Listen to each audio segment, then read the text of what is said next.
Bonjour à toi, je suis Florence Ansart de Physiobelle. Bienvenue dans cette série Les conseils pour les esthéticiennes. Je vais revenir sur un sujet qui me tient à cœur, la concurrence. Souvent, nous nous positionnons en tant que rival, car nous pensons que l'autre va être comme nous, mais en mieux. Pour juger du développement de notre entreprise, nous avons besoin souvent de le comparer au développement des autres.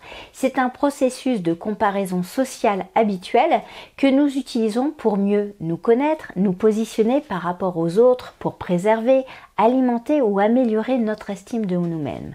Or, c'est une spirale négative. Or, il existe deux sortes de comparaisons, l'une négative et l'autre positive. Tout d'abord, connais-tu l'effet de la mare aux poissons? C'est quoi ça? C'est l'idée que l'image que l'on a de soi dépend de notre référentiel de comparaison. Par exemple, gagner 1 500 € est une source de satisfaction si tous les autres collègues sont au SMIC. Mais ne toucher que 170 fois le SMIC est un échec pour un patron d'une grande société du CAC 40, par exemple. Ceci démontre que rien n'a de sens dans l'absolu. Quand tu compares ton institut aux autres instituts, cela peut être très négatif. Si ton estime de toi est basse ou si tu as tendance à voir les choses négatives, à être pessimiste, tu vas trouver que ce que font les autres est toujours plus attractif ou plus séduisant et encore où. Le nombre de raisons peut être allongé à l'infini et tous ces critères objectifs te permettent de te prouver qu'ils réussissent mieux que toi. Tu te compares à une personne du même groupe professionnel que toi en te concentrant sur ce qu'ils font mieux. Pourtant, cette comparaison n'est pas judicieuse car en fait elle te met dans une spirale descendante. Elle te pompe ton énergie, elle augmente ton niveau de stress et empêche ta créativité de s'exprimer. Quelques étapes pour s'en sortir. La première, c'est prendre conscience de la situation. Si nous ne voyons pas que nous nous comparons, nous ne pouvons pas changer les choses. Se focaliser sur ce que nous sommes et non pas sur ce que nous pensons ne pas être. Liste toutes les prestations que tu proposes dans ton institut. Ne liste pas ce que tu ne fais pas. Après, prends du recul et vois le paysage avec une perspective plus large. Regarde derrière le prix que ta concurrente propose, par exemple le nombre de clientes supplémentaires qu'elle va devoir faire, ce qui va impliquer de travailler plus vite, d'avoir un turnover pour faire le même chiffre que toi. En te focalisant sur ce que font les autres, tu oublies ce que tu fais toi et les valeurs que tu véhicules.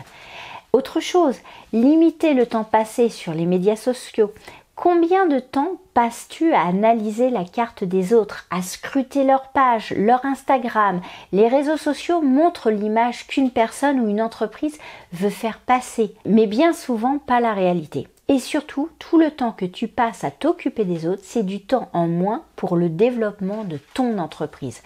Mettre en place une comparaison ascendante pour regagner la confiance et l'estime de soi que tu devrais avoir et que nous devrions tous avoir. L'idée est de mettre en place une spirale positive et remonter vers les hauteurs. La comparaison peut aussi avoir des vertus positives, mais il suffit de l'utiliser à bon escient en se focalisant sur les qualités que tu voudrais développer. Pour développer la spirale positive, tu vas pouvoir travailler sur plusieurs axes. Prendre des modèles qui te tirent vers le haut, c'est-à-dire prendre des gens qui t'inspirent. Trouver les axes de progression sur les sujets où tu ne te trouves pas au top. La comparaison négative d'avant t'a montré les points sur lesquels tu ne te trouves pas au top. Ok, mais qu'à cela ne tienne, forme-toi. Travaille ses faiblesses, fais-en une force. Trouve des personnes qui peuvent te faire progresser. Documente-toi, pratique pour t'améliorer.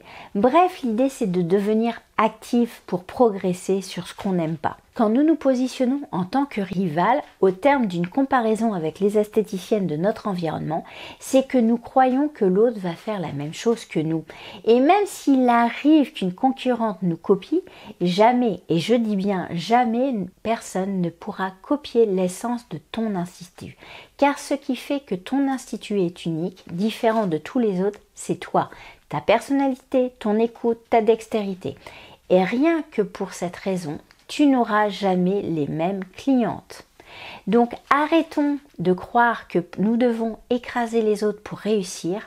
Développe ta personnalité, tes valeurs, ta compétence, et tu verras qu'il n'y a plus que des consoeurs dans notre environnement et non plus des concurrentes. Je te laisse réfléchir à tout ce que je viens de dire, développe tout ce qui fait ta personnalité, tes valeurs, ta compétence, et tu verras que tu arrêteras les comparaisons négatives sur toi-même et cela t'aidera à développer ton estime de toi. Si tu as aimé cette vidéo ou si tu penses qu'elle peut aider une de tes amies esthéticiennes, n'hésite pas à liker, partager ou même t'abonner à la chaîne. Je te dis à très vite pour d'autres conseils et je te souhaite une très belle journée active.